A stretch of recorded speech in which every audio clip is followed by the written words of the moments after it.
Well, good morning, Mooresville and all of Indiana and beyond. And here we are. It's Saturday morning. Can you believe it?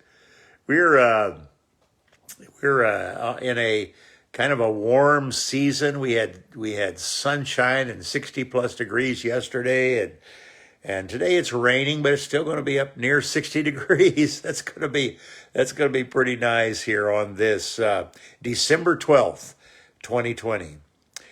Tidbits from the book of James. Just Today our word is the word wisdom. Last week the word was trials, but today it's wisdom. Wisdom, boy, man, I want to make wise decisions, don't you? I want to. I hope that what I did was a wise action, and so on. And James just is so practical, and he addresses this area. Let me read to you from the first chapter of James, verses 5 through 7. If any of you lacks wisdom, let him ask God, who gives generously to all without reproach, and it will be given him. But let him ask in faith, with no doubting. For the one who doubts is like a wave of the sea that is driven and tossed by the wind. For that person must not suppose that he will receive anything from the Lord. He is a double-minded man, unstable in all his ways. Well, that's kind of a description of wisdom and the lack of wisdom all combined together. The word in the Greek is Sophia, which means wisdom that comes from God. It's a godly uprightness. So that's one of the main things I want to get across today. Is true wisdom is not yours. It's not mine. True wisdom comes from God. So we need to learn the ways of God so that we can become wise. He says, if any of you lacks wisdom, let him ask of God. That's how you get it. You study God, you study his word, you learn what God is all about, and then you ask God for wisdom. That's the procedure with which it happens. And then when you ask God, he wants you to do so, as this says in verse 6, do it in faith. You've got to believe when you ask God for wisdom that he's going to give it to you. Hebrews 11:1, without faith it is impossible to please God. For he that cometh to God must believe that he is, and that he is the rewarder of those who diligently seek him. You see, belief, faith. We've got to trust. We can't see God. We can't touch God. We can't. But faith is believing in the unseen. That's what it is. That which we have not seen, Scripture tells us.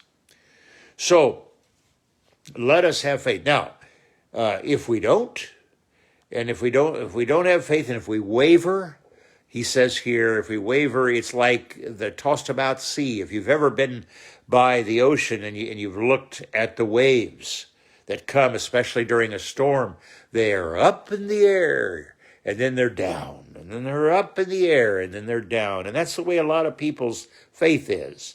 Their faith is up, and then it's down, and then they begin to trust earthly wisdom or trust their own brain for wisdom. And that's what this wavering is about. He says, we've got to ask in faith with no doubting. For the one who doubts is like a wave of the sea that is driven and tossed by the wind. And see, that won't work. We've got to believe that God will give us that wisdom. We've got to trust him in that wisdom and allow him to be the one who shows us the way.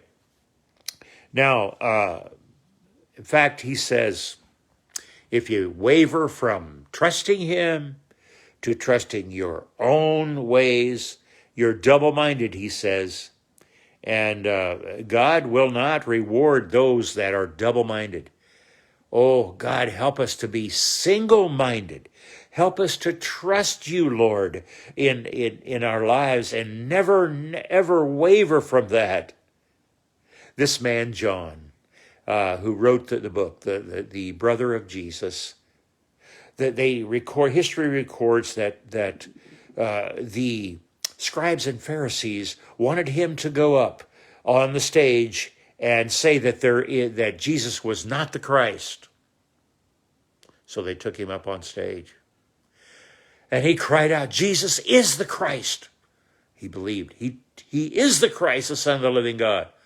Well, some people will say that's crazy, but that was God's wisdom. And they began stoning him. They were so angry. And finally, they took the history says they took a big old log and beat him over the head, killed him, as he was on his knees praying. Oh, what those early Christians went through. But you see, there's where the test comes. How deep is our faith? Are we wise enough to follow Jesus regardless of the cost, regardless of the price? Oh, God, help me never, ever to reject you. Help me always, always to believe that you are going to give me wisdom.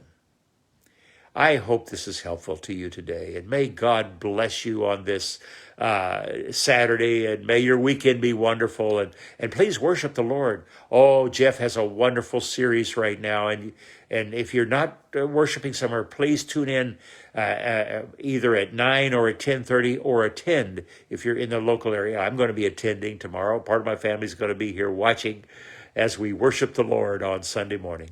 Oh, God bless you all with a great weekend.